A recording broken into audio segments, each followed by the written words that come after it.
Good morning, Siri car consultancy Kakinada. ఈరోజు మనం చూస్తున్న vehicle number AP16AY3004 Maruti wagon R LXI petrol and LPG combination vehicle. 2011 vehicle manufacture and registration, life up to 2026. ఆ తర్వాత మళ్ళీ 5 years మనం vehicle renewal చేసుకోవచ్చు. అప్పుడు 30-1 దాకా లైఫ్ వస్తుంది. కంప్లీట్ చాక్లెట్ కలర్ వెహికల్ ఇది. Petrol and company fitted LPG కూడా ఉంది దీనికి. ప్రజెంట్ మనకి వెహికల్ అయితే కాకినాడలో అందుబాటులో ఉంది. వెహికల్ మీద మేజర్ స్క్రాచెస్ అయితే లేవు, కానీ మైల్డ్ అక్కడక్కడ చిన్న చిన్న మైల్డ్ స్క్రాచెస్ అయితే ఉన్నాయి. అలాగే ఫ్రంట్ విండ్షీల్డ్ కూడా బ్రేక్ అయ్యి ఉంది. అండ్ ఇన్సూరెన్స్ అయితే రీసెంట్గానే క్లోజ్ అయిపోయింది. ప్రజెంట్ ఫోర్స్ లేదు.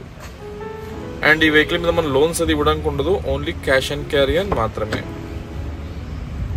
ఇంకా ఇంటీరియర్ ఆప్షన్ చూసరికి ఏముందంటే 2 power windows, power steering, AC, screen అన్నీ మంచి వర్కింగ్ కండిషన్లో ఉన్నాయి. 79,000 kilometers తిరిగింది పెట్రోల్ అండ్ ఎల్పిజి కాంబినేషన్స్లో. సీట్ కవర్స్ అన్నీ బాగానే ఉన్నాయి. ఇంటర్నల్ రూఫ్ కానీ డాష్ బోర్డ్ కానీ మొత్తం అన్నీ కూడా మంచి కండిషన్లోనే ఉన్నాయి. మెయిన్గా ఏముందంటే స్టీరింగు, సస్పెన్షను, గేర్ షిఫ్టింగ్ వాళ్ళు చెప్పినా కదండి, ఇవన్నీ కూడా మంచి కండిషన్లో ఉన్నాయి. ఇది వచ్చేసి ఎల్పిజి కంట్రోల్ ప్యానల్. ఇది దీంట్లో బ్యాక్ సైడ్ మీకు వస్తుంది, అంటే పెద్ద ట్యాంక్ అయితే రాదు ఎల్పిజికి, చిన్న ట్యాంకే వస్తుంది. అది మళ్ళీ మీకు నేను డిక్కీ ఏది ఓపెన్ చేసి చూపిస్తాను. 4 టైర్లు కూడా సుమారు ఒక 50% టైర్స్ ఉన్నాయి. ఇప్పుడున్న ఈ టైర్లు మనకు ఒక 15,000 నుంచి 20,000 kilometers తిరిగితే ఆ తర్వాత అయితే మార్చుకోవాల్సి ఉంటుంది. అట్లా ఇంకా డేంజర్ లైట్ చూడండి. ఇది పక్కన వచ్చేసి లైక్ క్రాక్ ఉంటుంది లెఫ్ట్ సైడ్ది, రైట్ సైడ్ అయితే బాగానే ఉంది. ఇది వచ్చేసి ఎల్ఎక్స్ఐ సిరీస్ మొత్తం. ఇది ఒకసారి టికెట్ ఓపెన్ చేసి చూస్తే చూడండి. ఫ్రేమ్ అంతా అయితే బాగానే ఉంది, మీరు క్లియర్ చూసుకోవచ్చు, అంత కనబడుతుంది. అంటే లైట్స్ అయితే ఏం బ్రేక్ అయిపోతుంది, కానీ ఒక క్రాక్ అయితే వచ్చున్నాయి. ఇది మనకి వచ్చేసి స్టెఫ్నీ టైర్. అది ఎల్పిజి ట్యాంక్ వచ్చేసి కింద అండర్లో వస్తుంది, చూపిస్తాను ఒకసారి. ఇది వచ్చేసి మనకి LPG company fitted LPG. Customer అయితే లాంగ్ టర్మ్ నుంచి ఎల్పిజి ట్యాంక్ అయితే వాడట్లేదు.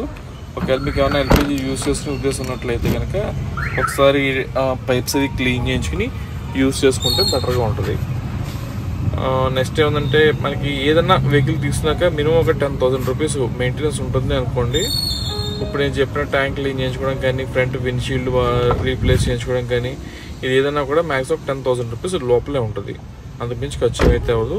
మీకు ఏమైనా డౌట్స్, ఏ స్పేర్ పార్ట్కి ఎంత అవుతుంది ఏమైనా డౌట్ ఉంటే నాకు కాల్ చేయండి. అలాగే ఫ్రంట్ హెడ్లైట్స్ చూడండి, 2 కూడా బాగానే ఉన్నాయి. ఇక్కడ బ్రేకేజ్ కానీ ఓవర్ స్క్రాచెస్ కానీ ఇలాంటివి అయితే లేదు, అంతా నీట్గా ఉంది. ఇందులో ఒకసారి నేను మీటర్ రీడింగ్ చూపించడం మర్చిపోయాను, ఒక్కసారి అది కూడా ఆన్ చేసి చూపిస్తాను. 79,238, ఏదంటే 72,000 kilometers తిరిగింది. ఇంజిన్ అయితే మాత్రం చాలా స్మూత్గా ఉంది. ఒకసారి ఇంజిన్ కూడా ఒకసారి ఓపెన్ చేసి చూపిస్తాను మీకు, చూడండి ఒకసారి. ఇంజిన్ అంతా బాగానే ఉంది. ఎక్కడ ఆయిల్ లీకేజెస్ కానీ, మిస్ ఫైరింగ్స్ లేదా ఇంటర్నల్ వెల్డింగ్ వర్క్స్ ఇలాంటివి అయితే ఏమీ లేదు, అంతా కూడా బాగానే ఉంది. మీ ప్రతి పార్ట్ కూడా క్లియర్ కనిపించడానికి నేను వీడియో షూట్ చేస్తున్నాను. సో క్లియర్ చూడండి. మీరు ఎవరైనా దూరం వచ్చే కస్టమర్లు ఎవరైనా ఉంటే కనుక 1-2 సార్లు ఒకసారి వీడియో చూసుకుని బయలుదేరండి. ఎందుకంటే ఇప్పుడు వచ్చిన తర్వాత సేమ్ వెహికల్ అలాగే ఉంటుంది. అంటే మీరు సరిగ్గా చూసుకోకుండా వచ్చిన తర్వాత అక్కడ అలా లేదనుకోండి, అసలు మీ టైం అది వేస్ట్ అనే ఉద్దేశంతో చెప్తాను నేను. 1-2 సార్లు చూడమని చెప్పేసి. అండ్ కస్టమర్ ప్రైస్ చెప్పడం అయితే 2,30,000 చెప్తున్నారు కస్టమరు. వెహికల్ చూసుకోండి, మీకు వెహికల్ ఓకే అయితే కానీ కస్టమర్తో మళ్ళీ కొంచెం బార్గెన్ చేసి మీకు నేను కొంచెం ఇంకా బెటర్ ప్రైస్ క్లోజ్ చేయడానికి ట్రై చేస్తాను నేను. కానీ ఏదైతే ఈ బార్గెనింగ్ చెప్పన్నానో అది ఫోన్లో అయితే చేయకండి. వన్స్ ఒకసారి వచ్చి వెహికల్ చూసుకున్న తర్వాత మీకు ఇంట్రెస్ట్ ఉంటే కనుక ఒకసారి నేను కస్టమర్తో కూడా కొంచెం మళ్ళీ బార్గెన్ చేసి, ఆయన ఉద్దేశం అయితే చెప్పినట్టు 230 అనేసి మనం అదే పోస్ట్ చేసాం. చూసుకోండి. వన్స్ మీకు ఓకే అయితే నేను కస్టమర్తో కూడా మళ్ళీ అగైన్ బార్గెన్ చేసి మంచి ప్రైస్ క్లోజ్ చేస్తాను. ఇంకా డీటెయిల్స్ తెలుసుకోవాలంటే కాల్ చేయండి. నా నెంబర్ డిస్ప్లే మీద ఉంది, చెక్ చేయండి. Thank you.